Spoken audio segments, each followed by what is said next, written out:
Créée en janvier 2010, la Maison des informaticiens au Congo est une plateforme de travail dédiée aux informaticiens évoluant sur le territoire congolais. D'ici à l'horizon 2025, l'émergence du Congo va se profiler avec elle, l'émergence du secteur informatique. L'informatique, encore dernière roue du carrosse il y a quelques années, est en phase d'être le fer de lance de l'émergence de tout un État et la République du Congo de se tourner résolument vers le numérique. L'AMIC contribue aujourd'hui à l'amélioration du climat des affaires dans le domaine informatique. Les compétences physiques et morales sont fédérées et des projets informatiques sont proposés au secteur public et privé.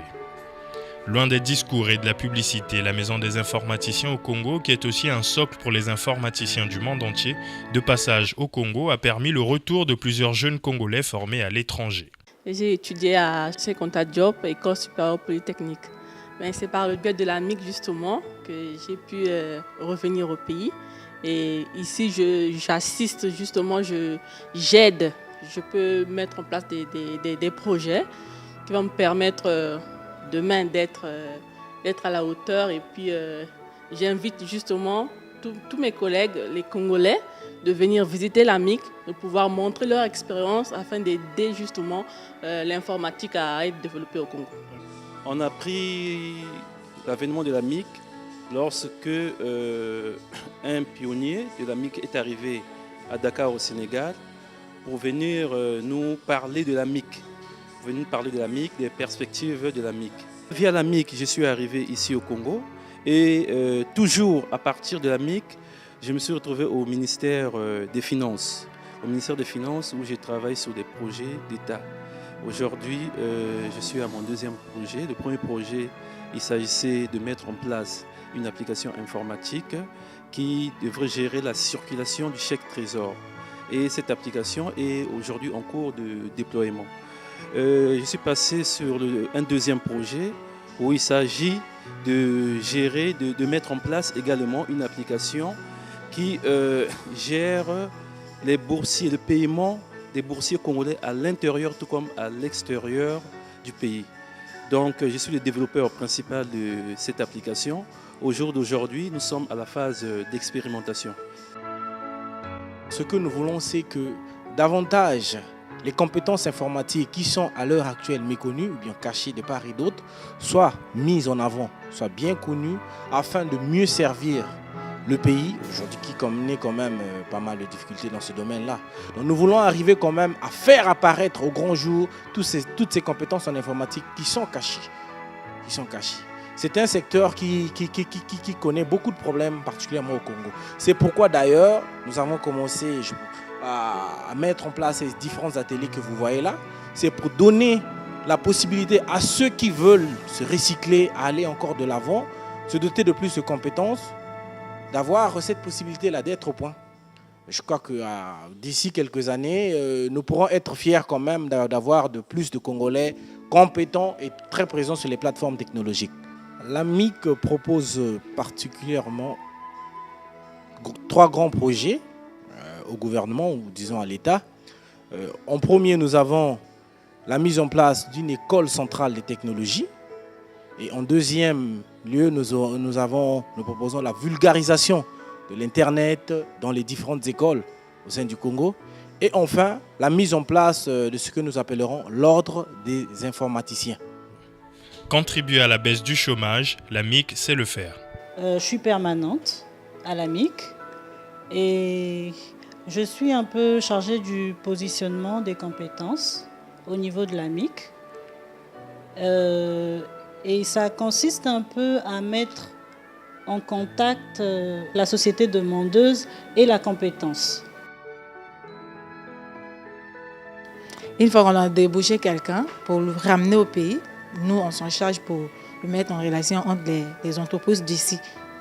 L'apport de l'AMIC dans la course vers l'émergence ne réside pas en substance dans le volet ressources humaines, mais et surtout au sein de la performance. Ces structures abritent le tout premier atelier de renforcement de capacités sur les technologies fibre optique en Afrique centrale.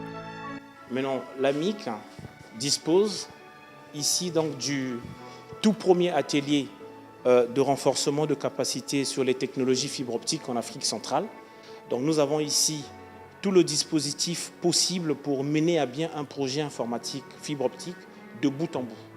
Donc à partir du nœud central optique jusqu'au point de mutualisation et jusqu'à atteindre les ménages ou les administrations avec tout le dispositif possible de maintenance, tout le dispositif possible d'exploitation de la fibre optique. Donc nous disposons ici d'une armoire qui représente un peu comme l'arrivée de la fibre optique dans un secteur. Et une fois que la fibre est arrivée, là nous avons le dispositif des fourreaux qui symbolise un peu le fait d'enterrer la fibre optique avec ce touret qui permet donc de dérouler la fibre optique de bout en bout. Donc cette armoire qui représente un point de mutualisation, c'est-à-dire le point qui fait que du nœud central, la fibre arrive dans un quartier et donc la fibre suit le circuit normal, passant par les boîtiers, on déroule la fibre optique et jusqu'à arriver donc à des points spécifiques au niveau des immeubles, des foyers, des mobiles ou encore on peut utiliser aussi dans les administrations. Donc à partir d'ici, nous avons tous les équipements, je dis bien tous les équipements qui couvrent les besoins de maintenance de la fibre optique. Là nous avons par exemple, en accord avec Fujikura au Japon, nous travaillons avec les soudeuses Fujikura, c'est leader mondial au Japon, leader mondial, et donc ils sont basés à Tokyo. Ils essaient de nous soutenir dans cette vision. Ça permet donc de prendre de bout en bout la fibre optique, d'avoir les équipements de nettoyage qui sont marqués ici, tous les accessoires possibles pour dénuder la fibre, pour utiliser la cuveuse, toutes les pinces possibles pour détuber. Et ça nous permet de faire la soudure. Donc chaque table ici dans cet atelier représente un travail pratique.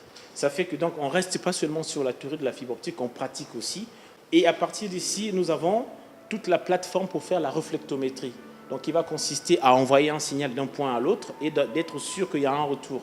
Donc une fois que la fibre optique est installée dans les administrations comme dans les ménages, donc nous pouvons maintenant passer à la certification. Donc nous avons certification à 2 niveaux, soit c'est la fibre optique multimode, ou soit c'est la fibre optique monomode, ou c'est le cuivre catégorie 5 ou catégorie 6. Mais on s'appuie beaucoup plus sur la catégorie 6 du cuivre parce que c'est compatible avec la fibre optique. Et non, maintenant, à partir d'ici, nous essayons de s'ouvrir aux uns aux autres qui veulent vraiment aller dans le fond sur le câblage. Donc, ils ont tout le dispositif possible pour couper les goulottes, positionner des RJ45, décliner la fibre optique, tirer la fibre optique et voir comment ça marche avec les dispositions du type data center. Donc, à partir d'ici, nous avons un serveur qui est dédié à la formation.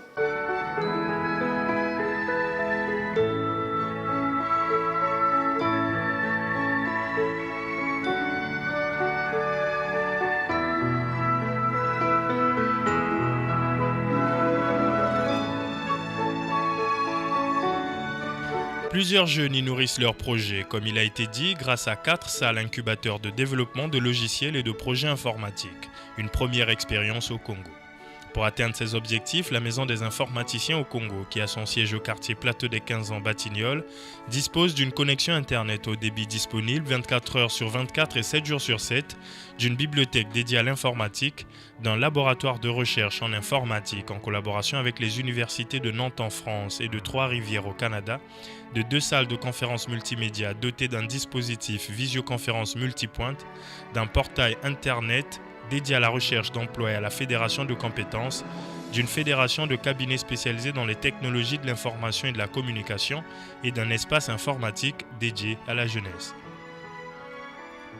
La MIC est d'ores et déjà prête à relever les défis pour une émergence optimale du secteur des TIC. D'ici à 2015, tous les États abandonneront l'analogique pour le tout numérique et les questions de lourdeur dans la connexion Internet ne seront bientôt citées qu'au passé. Les jeunes ont ici la réponse à leurs questions, formation d'avenir, emploi.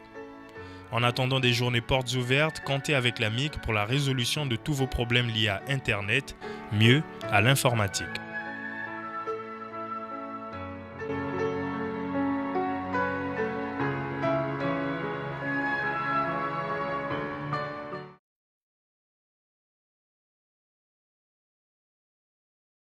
L'événement précité est une réalité, tout le monde a d'ores et déjà adhéré à cette dynamique.